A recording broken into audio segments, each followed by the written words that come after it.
எல்லாருக்கும் வணக்கங்க. இன்னைக்கு நம்ம பார்க்க போற டாபிக் உங்க ஹெல்த் இம்ப்ரூவ்மெண்ட். உங்க financial health improvement. Which is உங்க சிபில் ஸ்கோரை நீங்க எப்படி இம்ப்ரூவ் பண்ணலாம் அப்படிங்கிறத பத்தி பார்க்க போறோம். Shall we start?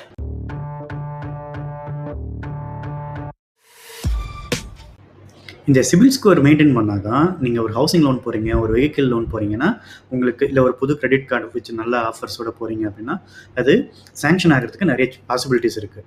But CIBIL score maintain பண்ணுறதுங்கிறது யானை கட்டி தேனி போடுற மாதிரி அவ்வளோ கஷ்டமான விஷயம் இல்லை. இதுக்கு ஈஸியாக இல்லை அம்சமாக 5 பாயிண்ட்டை சொல்கிறேன், நோட் பண்ணிக்கோங்க. Point number 1, always on time. உங்களோட கிரெடிட் கார்டு டியூஸ் ஆகட்டும் இல்லை லோன்ஸோட இஎம்ஐ ஆகட்டும், அந்த டியூ டேட்டுக்கு கரெக்டாக ஃபண்டு இருக்க மாதிரி பார்த்துக்கோங்க. ஏன்னா ஒரு டியூ டேட் மிஸ் ஆனாலும் அது உங்கள் சிபில் ஸ்கோரில் நெகட்டிவ் இம்பேக்ட் நிறையவே கிராஸ் பண்ணும். இது point number 1. Point number 2, low credit utilisation. அது என்ன லோ கிரெடிட் யூட்டிலைசேஷன் கேட்குறீங்களா? உங்களுக்கு கிரெடிட் கார்டு இருக்குது ஆல்ரெடி, அவங்க வந்து ஒரு 2 lakhsக்கு உங்களுக்கு எலிஜிபிலிட்டி இருக்குது, 2 lakhsக்கு யூட்டிலைசேஷன் பண்ணலாம் அப்படிங்கிறத சொல்லியிருக்காங்கன்னா, don't always go for 2 lakhs utilisation. Try to stick with 30%. ஒரு 30%, ₹100 எலிஜிபிலிட்டி இருக்குன்னா 30 ரூபாய்க்கு மட்டும் தான் நீங்கள் கிரெடிட் யூஸ் பண்ணுங்க. அதே மாதிரி உங்களுக்கு நீங்கள் லோன் அப்ளை பண்ணுறீங்க சார், உங்களுக்கு 20 லட்சத்துக்கு எலிஜிபிலிட்டி இருக்குது சார், அதுக்கு போகாதீங்க. அதிகமாக கடனுக்கு போகாதீங்க. கடனை வந்து 20 லட்சம் எலிஜிபிலிட்டி இருந்தாலும் உங்களுக்கு தேவை 8 லட்சமோ 10 லட்சமோ எவ்வளோ இருக்கோ அவ்வளோ மட்டும் யூட்டிலைஸ் பண்ணுங்க. இதுதான் லோ கிரெடிட் யூட்டிலைசேஷன். இது பாயிண்ட் நம்பர் 2. பாயிண்ட் நம்பர் 3, உங்களோட கிரெடிட் டைப்ஸை மிக்ஸாக வச்சுக்கோங்க.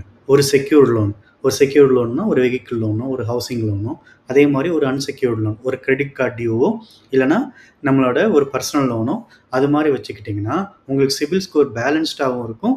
உங்களுக்கு சிபில் ஸ்கோரோட நெகட்டிவ் இம்பேக்ட் வந்து இங்கே வரதுக்கு பாசிபிலிட்டிஸ் ரொம்ப கம்மியாகவும் இருக்கும்.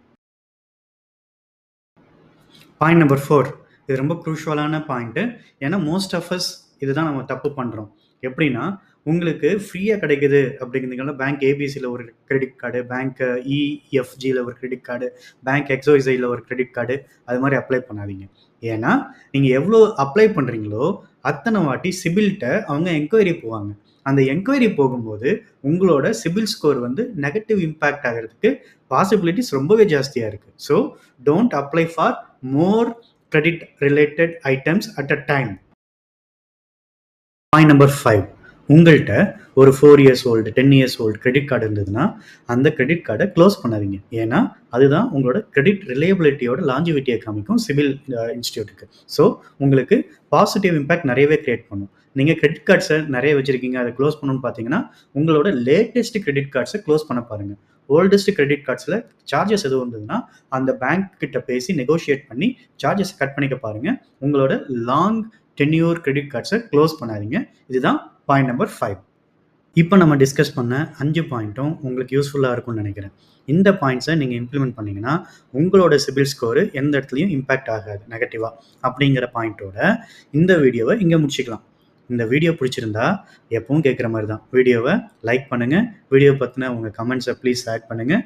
இந்த வீடியோ நல்லா இருந்ததுன்னா உங்கள் ஃப்ரெண்ட்ஸ் அண்ட் ஃபேமிலிக்கு ஷேர் பண்ணுங்கள். அதோட மறக்காமல் சர்ப்ரைஸ் பண்ணுங்கள். தேங்க்யூ.